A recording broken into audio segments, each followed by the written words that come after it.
Ya, saya ke Mas Arya Bima lagi nih. Mas Arya Bima, meskipun sudah dibantah berkali-kali bahwa hubungan tidak pernah merenggang, tapi kenapa ini dalam pertemuan kepala daerah PDIP se-Jawa Tengah, sang anak tidak diundang ini, Gibran tidak diundang. Kan publik jadi curiga terus, Mas Arya Bima. Oh, persepsi tentang kecurigaan tentunya tidak bisa ditolak begitu saja ya, karena juga namanya persepsi.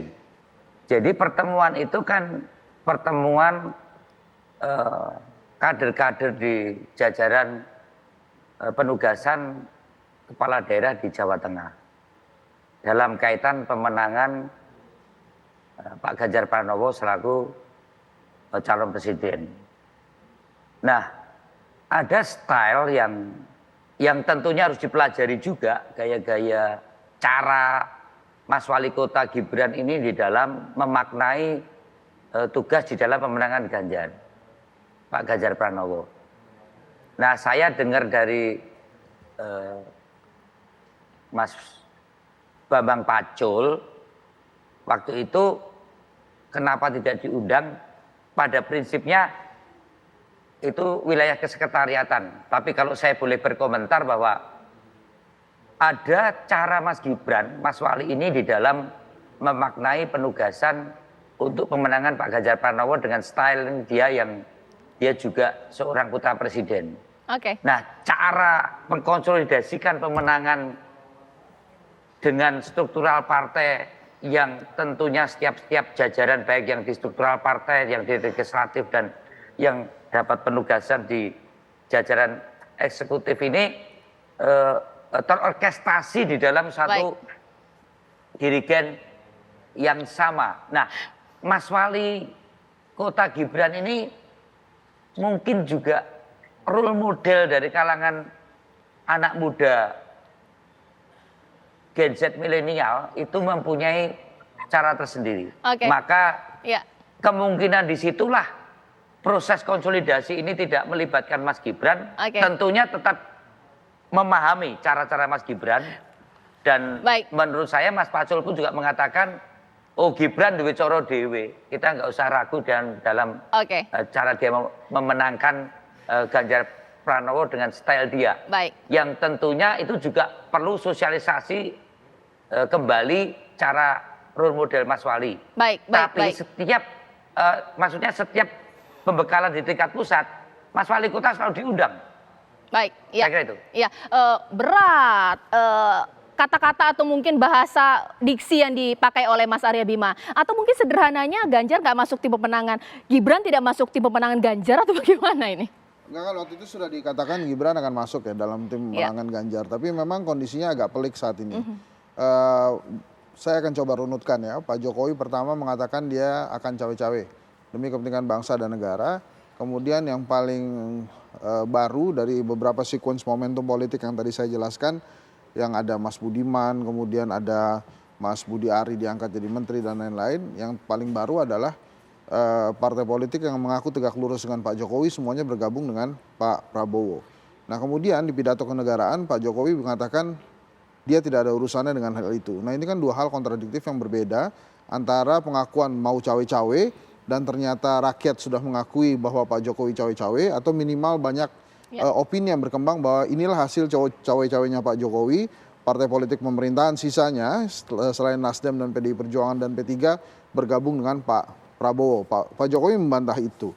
Nah, kemudian di berbagai hal kita bisa melihat bahwa ada lagi opini yang berkembang bahwa sebelumnya Ganjar Pranowo adalah anak emasnya Pak Jokowi, kemudian si anak emas ini kembali ke pangkuan ibunda, kembali ke pangkuan Ibu Megawati Soekarno Putri dengan kejadian 21 April 2023 yang membuat si ayah emas yang tadinya ini akhirnya menggeser pandangan politiknya ke teman yang lain. Nah, kemudian satu lagi Mbak Caca yang saya ingin coba gali dari sequence itu adalah after jadi presiden.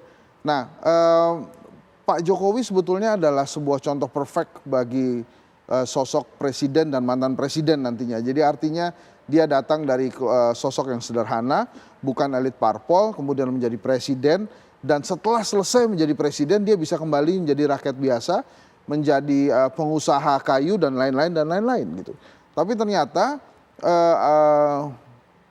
kita semakin hari semakin melihat bahwa ada kekhawatiran tentang posisi politik Pak Jokowi setelah dia usai atau selesai menjabat sebagai Presiden Republik Indonesia. Itulah kenapa muncul ada 3 periode, kemudian ada perpanjangan masa jabatan presiden dan lain-lain. Nah, berkembang di opini publik di masyarakat bahwa Gerindra dan Golkar sudah menyediakan kunci rumah bagi Pak Jokowi setelah usai menjabat sebagai presiden. Yang kunci rumah itu mungkin tidak secanggih Golkar dan Gerindra bila dia kembali ke rumah aslinya PDI Perjuangan. Karena PDI Perjuangan tidak pernah mengatakan, ada kader yang mengatakan saya tegak lurus kepada Pak Jokowi, semuanya tegak lurus kepada Ibu Mega. Sementara Pak Prabowo dan Erlangga sangat mungkin mengatakan itu bahwa saya dan kader Golkar atau saya dan kader Gerindra akan tegak lurus kepada Pak Jokowi.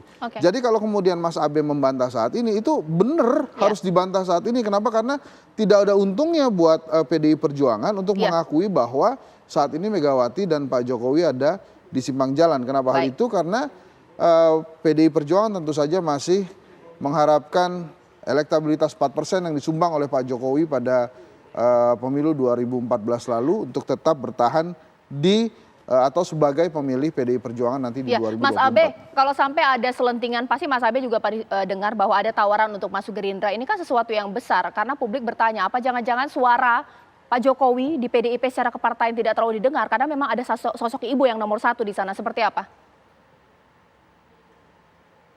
Saya tidak melihat ya Pak Jokowi itu tertarik untuk menjadi orang partai yang dominan begitu ya. Saya tetap melihat hanya cara pandang saja yang saat ini terlihat berbeda. Tapi saya yakin bahwa dari kandang bantenglah Pak Jokowi berasal, dan dengan semangat bantenglah ya, semangat banteng dari bupati, wali kota, gubernur yang kita berdarah-darah bersama-sama, itulah Pak Jokowi berjuang. Nah, tentunya dalam kaitan ini keratan dengan banteng atau dengan PDI Perjuangan ini pula lah Pak Jokowi juga bisa beda pendapat ya dengan Ibu Ketua Umum, tapi berulang kali saya katakan bahwa tidak pernah beda pandangan, dan di kandang banteng lah Pak Jokowi juga minum kopi bareng. Bahwa kadang kopi itu terasa pahit atau manis, saya kira itulah proses hidup dan perjuangan di dalam kita berpartai, dan selalu harus berakhir juga di dalam kebersamaan untuk minum kopi. Saya tidak terlalu yakin Pak Jokowi juga tertarik untuk masuk atau Dewan Pembina. Nggak usah terlalu ditawar-tawarkan. Di sini Pak Jokowi itu pernah menjadi wali kota, gubernur, presiden, menjadi sesuatu yang sudah nyata. Kalau itu kan baru keinginan, kehendak, cita-cita yang tidak bisa dievaluasi benar atau tidaknya posisi-posisi semacam itu. Saya tidak melihat ada keinginan, ada karakter Pak Jokowi untuk keluar kandang banteng, saya kira itu. Ya, boleh tanggapi? Itu inti dari pembicaraan kita hari ini. Mas Abe menegaskan bahwa Pak Jokowi tidak akan melakukan hal-hal yang menurut kita tidak baik kepada Megawati Soekarno Putri, karena dia sudah dibantu, ditolong 7 kali oleh Ibu Mega. Jadi nggak mungkin lah kurang lebihnya quote and quote ya berkhianat kepada Ibu Mega, dan itu menurut saya jadi karena balas jasa begitu. Inti dari ini. Jadi maksud saya gini loh, Cak. Semuanya ini kan gelunya Soekarnois ya. Nah kalau kemudian Mas Abe tadi percayalah bahwa Pak Jokowi adalah Soekarnois, maka dia tidak akan meninggalkan Ibu Mega. Jadi itu sebetulnya harapan dan titik poin pesannya. Saya nggak tahu itu disampaikan untuk Pak Jokowi atau untuk kita berdua atau untuk pemirsa. Tapi itu adalah intinya. Tidak mungkin Pak Jokowi mengkhianati Ibu Mega. Kurang lebihnya begitulah. Itu sebenarnya sebuah kalimat yang luar biasa. Mudah-mudahan juga memang ditujukan untuk pemirsa, bukan untuk Pak Jokowi. Iya, terima kasih Bang Hensa, terima kasih Mas Arya Bima. Kita tunggu nanti bagaimana peristiwa-peristiwa yang terjadi selanjutnya. Yang sangat cerdas hari ini.